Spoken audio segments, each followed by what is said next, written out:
Munsey, and you're watching WNN War News Now. Today we have a special for you on World War II and some of its key events during the war. First up is Julia, who is going to be bringing us information on the invasion of Ethiopia. On October 3, 1935, the Italian invasion of Ethiopia began. An imperial grab for Africa ruined the League of Nations intentions and caused this event to happen. Italy invaded Abyssinia, which is now Ethiopia, to boost Italian national prestige. Salvini proclaimed that it was the first fascist aggression.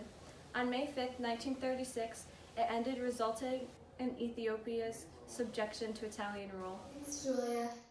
Next we have Jack reporting from Dunkirk. Today I'm here on the beaches of Dunkirk, France, to describe the truly special story of the evacuation that took place here in the spring of 1940. Named Operation Dynamo, plans for the evacuation of the trapped French, Belgian, and British began on May 21st when they were first cornered against the northern coast of France. Luckily for them, the Nazi military called for a 3-day halt on the 23rd, which allowed for the Allies to better plan an escape. The evacuation began on the 27th, but the 28th was the first full day, and it consisted of the evacuation of 7,669 soldiers over the British Canal by way of boat.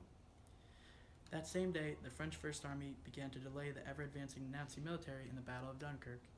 Over the next week, British naval destroyers, Canadian naval destroyers, alongside other naval forces, helped to evacuate the soldiers stranded on the beaches of Dunkirk. The British government also reached out to the citizens of Britain to help sail the soldiers across the canal. The little ships of Dunkirk consisted of merchant marine boats, fishing boats, pleasure boats, yachts, and even lifeboats, all of which contributed to the rescue of 338,226 troops in about 8 days. On the last day of the evacuation, June 4th, 1940, Winston Churchill addressed the public in a speech in which he stated that wars are not won by evacuations. And so, the war continued. Now we have a special interview with Trevor on Pearl Harbor. On December 7th, 1941, the Japanese bombed Pearl Harbor, and it was devastating, killing many people. Now, Mr. Wright, Yes. do you believe that the U.S. knew we were going to be attacked? I believe that there was intelligence out there that some sort of attack was possible. There had been threats that had been made, and so I feel like we were expecting something, but I don't know as I believe that we were expecting when or where it was going to happen. But there was definitely information there that we needed to be concerned about leading up to the attack. So, there was eight U.S. naval ships that were located in Pearl Harbor, and all 8 were either sunken or heavily damaged. Based on that, as an estimation, how many people do you think were killed? The casualty count? The casualty count was in the thousands. The devastation was massive. You talked about the ships that were sunk and the sailors that were trapped on those ships because it was early in the morning. They were sleeping, a lot of them. So a lot of soldiers were trapped. So maybe it wasn't from the explosions per se, but from drowning. I would say definitely in the thousands in terms of casualties. So the exact number is 2,335. Okay. Do you think it was the right decision to bomb them after Pearl Harbor? To use the atomic bombs? Yes. That is a question that I've thought about a lot every year that I teach. I think about it, and every year I find it harder and harder to decide one way or the other. The one thing I keep coming back to is that we didn't know the magnitude of the bombs. We had detonated them in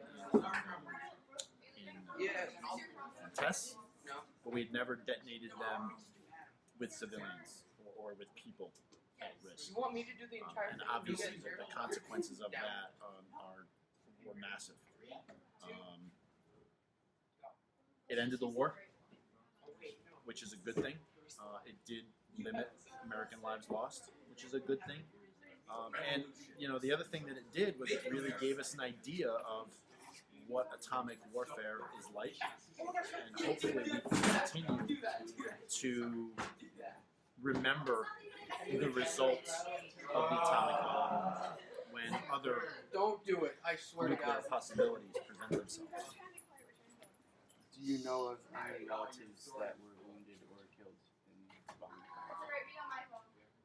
Any of my relatives? Yeah. No, I don't have any relatives there. My grandfather was in the Navy, but he was not in Pearl Harbor. I had a couple of relatives that served in Europe during the war, but no, nobody was at Pearl Harbor. Okay, thank you for your time. That's the end of the interview. So, I'll be bringing you information on VE Day and how it all happened. On April 28th, Italian leader Benito Mussolini is executed, leaving German dictator Hitler to fend on his own without the important ally. The following day, Hitler prepares his political testament of how Germany failed him against the Bolsheviks and marries Eva Braun.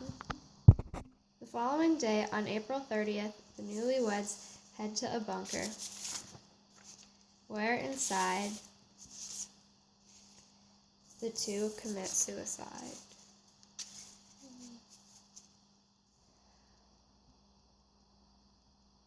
On May 1st, Hitler's death was announced on the German Hamburg radio. The news of Hitler's death traveled quickly to other countries in the world.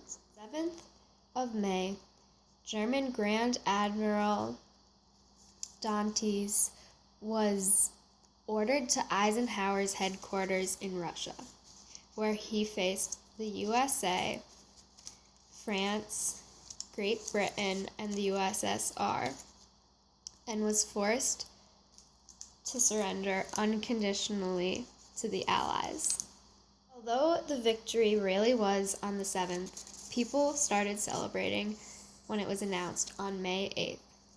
There was over 1 million people in the UK who celebrated on the streets, as others around the world were celebrating too, because the Third Reich's long-awaited end was here. Our last story today is covered by Gabby on the atomic bombs dropped on Japan in Hiroshima and Nagasaki. One of the most unforgettable events in World War II history happened on August 6th and August 8th of 1945. These dates marked the bombing of the two Japanese cities called Hiroshima and Nagasaki. The United States called this the Manhattan Project. The first atomic bomb ever dropped was on the city of Hiroshima on August 6th and was dropped by the United States. The code name of this bomb was Little Boy, and it was 9,000 pounds. Little Boy exploded 2,000 feet above Hiroshima. Roughly 138,000 people died in this bombing. The last bomb dropped was on August 9th. It was over the city of Nagasaki. This bomb's code name was Fat Man and weighed 10,000 pounds. Around 80,000 people died from this bombing. This was very devastating, and many believe the United States did it in response to Japan's attack on Pearl Harbor. Thanks for watching. See you next time on More News Now.